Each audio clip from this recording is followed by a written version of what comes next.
দূর আকাশে দেখো সূর্য অস্ত যায়, পাখিরা চলে তাদের যে যার বাসায়।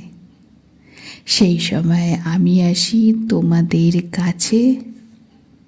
ওগো বন্ধু, তোমরা আসবে কি আমার এই কবিতার পরিবারেতে? হ্যালো আমার সকল কবিতা প্রেমী বন্ধুরা, কেমন আছো তোমরা? আশা করি সকলেই খুব ভালো আছো এবং সুস্থ আছো। আজ তোমাদের সামনে চলে এসেছি একটি সম্পূর্ণ অন্যরকম কবিতা নিয়ে। আজ কিন্তু আর আবৃত্তি নয়, আজ আমি তোমাদের শোনাবো আমার নিজের লেখা কবিতা। হ্যাঁ, বেশ কিছুদিন পর আবার নিয়ে এসেছি আমার নিজের লেখা কবিতা। সকলকে অনুরোধ রইল খুব মনোযোগ সহকারে কবিতাটি শুনবেন। বড়দের আশীর্বাদ নিয়ে এবং ছোটদের অফুরন্ত ভালোবাসা সঙ্গে নিয়েই শুরু করি তাহলে আজকের স্বরচিত কবিতা। কবিতাটির নাম হলো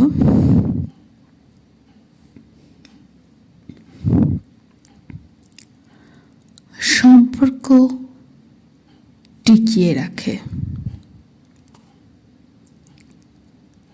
সম্পর্ক শুনতে হয়তো খুব ছোট লাগছে, কিন্তু এই সম্পর্কের ওপরই টিকে থাকে কত কিছু। সম্পর্ক ভালো হলে সব কিছুই ভালো, আর সম্পর্ক যদি খারাপ হয় তাহলে সব কিছুই খারাপ।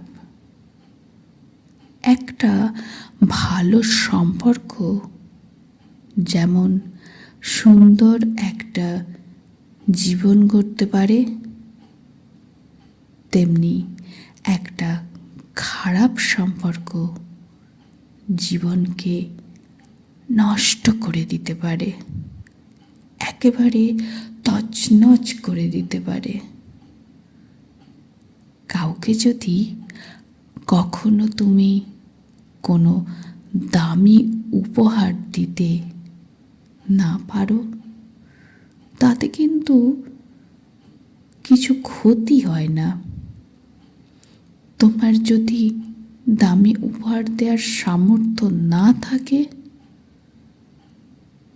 তাহলে তুমি কিন্তু একটুও মন খারাপ করো না।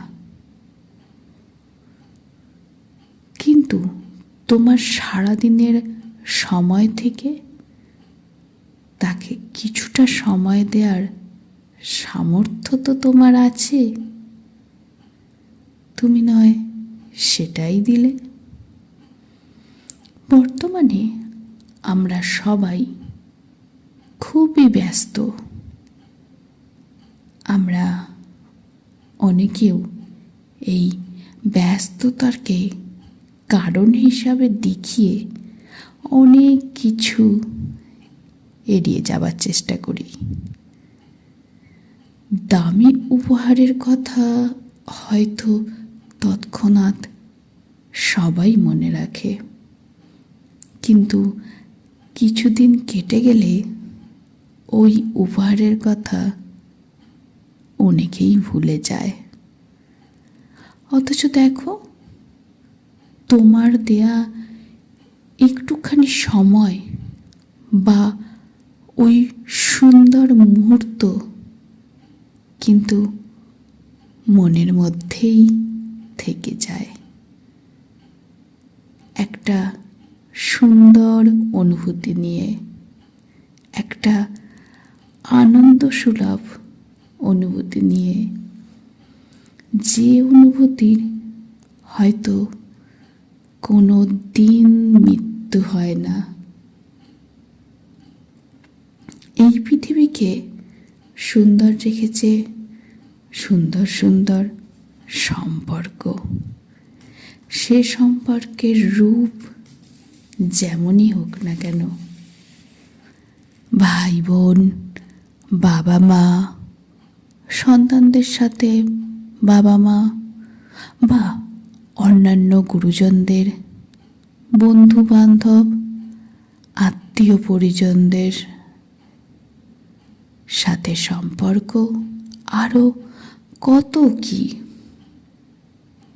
এইসব সম্পর্কগুলি কিন্তু একটু ভালোবাসা বা একে অপরের প্রতি গুরুত্ব বা একটুখানি সময় কাটানো ইত্যাদির মধ্য দিয়ে টিকে থাকে।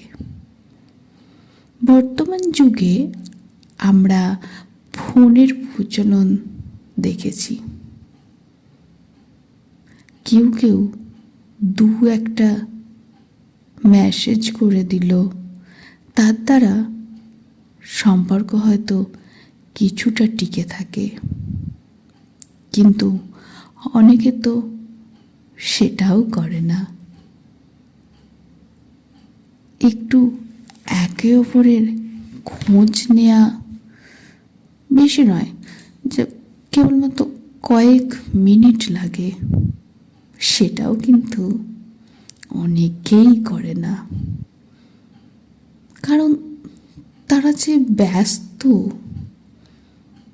তাই কয়েক মিনিটের ফোনের মাধ্যমে খোঁজ নেওয়ার সময়টাও তাদের থাকে না। সম্পর্ক কিন্তু একতরফা হয় না, উভয় দিক থেকেই সম্পর্ককে টিকিয়ে রাখতে হয়। একে অপরের প্রতি যত্নশীল হতে হয়, একে অপরকে সম্মান করতে হয়। তবেই তো সেই সম্পর্ক টিকে থাকে ও আরও মজবুত হয়। এতটাই মজবুত হয় যে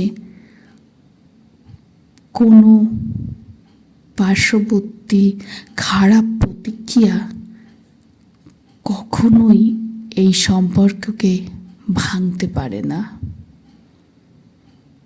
যে কোনো সম্পর্কই টিকে থাকে বিশ্বাসে, ভালোবাসায়, একে অপরের সাথে পবিত্র বন্ধুত্বের মধ্য দিয়েও। তাই সকলের কাছে একটাই অনুরোধ, সম্পর্ক টিকিয়ে রাখুন, সম্পর্ককে একটা প্রস্ফুটিত ফুলের মতো যত্ন করুন। কারণ একবার যদি কোনো সম্পর্ক ভেঙে যায়, তাকে সহজেই জোড়া লাগানো যায় না। তাই সম্পর্কের গুরুত্ব দিন, তার মূল্য বুঝুন। সকলে ভালো থাকুন, সবার মধ্যে সুষ্ঠু সম্পর্ক নিয়ে। কলমে ও কণ্ঠে শ্রাবন্তী সাহা। আমার এই ছোট্ট প্রচেষ্টাটা যদি তোমাদের একটু হলেও ভালো লেগে থাকে, তাহলে অবশ্যই একটা ছোট্ট লাইক, মূল্যবান মতামত কমেন্ট বক্সে, এবং কাছের দূরের বন্ধুদের মধ্যে আমার এই কবিতাটি শেয়ার করো। নতুন বন্ধুদের বলি, তোমাদের যদি আমার কবিতা ভালো লেগে থাকে তাহলে আমার এই ছোট্ট ছোট্ট কবিতার পরিবারটিকে একটু পাশে থেকে এগিয়ে নিয়ে যাওয়ার অনুরোধ রইল। সকলে ভালো থাকবেন, সুস্থ থাকবেন। খুব শীঘ্রই আবার দেখা হবে আমার স্বরচিত কবিতা এবং আবৃত্তি নিয়ে। এখানেই শেষ করি। নমস্কার।